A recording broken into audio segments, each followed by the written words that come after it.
மகா, நீ எங்க தான் இப்படி சாப்பாடு செய்ய கத்துக்கிட்டேனே தெரியல. இவ்ளோ டேஸ்டான சமையலை நான் இது வரைக்கும் எங்கேயுமே சாப்பிட்டதில்ல.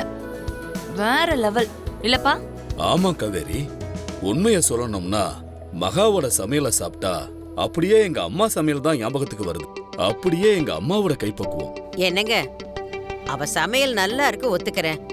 அதுக்காக இவ சமையல் அத்தை சமையல் மாதிரி இருக்குன்னு சொல்றதெல்லாம் கொஞ்சம் ஓவர் தான்.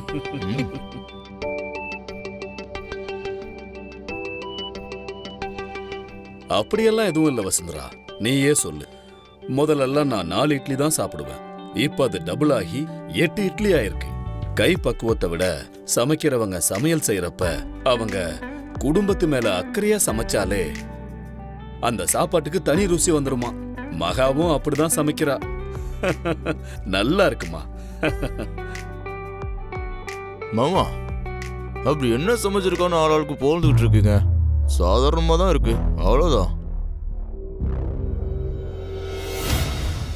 என்ன மாப்ள, மகா சமையல சாப்பிட்டதுக்கு அப்புறமும் நீங்க இப்படி பேசுறது வேடிக்கையா இருக்கு.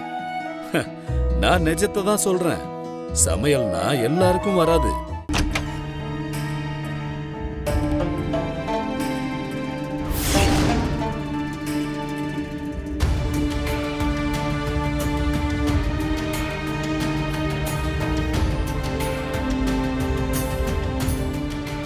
அப்புறம் எல்லாரும் சமைப்பாங்க மாப்ள.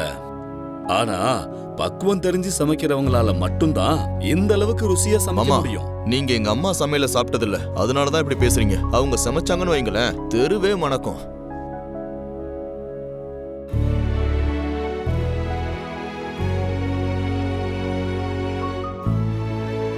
இவங்க எல்லாருக்கும் லக்ஷ்மி பிடிச்சு போச்சு. வந்த கொஞ்ச நாள்லயே தாத்தா பாட்டி எல்லார் மனசுலயும் இடம் பிடிச்சிட்டா. போதும் போதும் மாமா,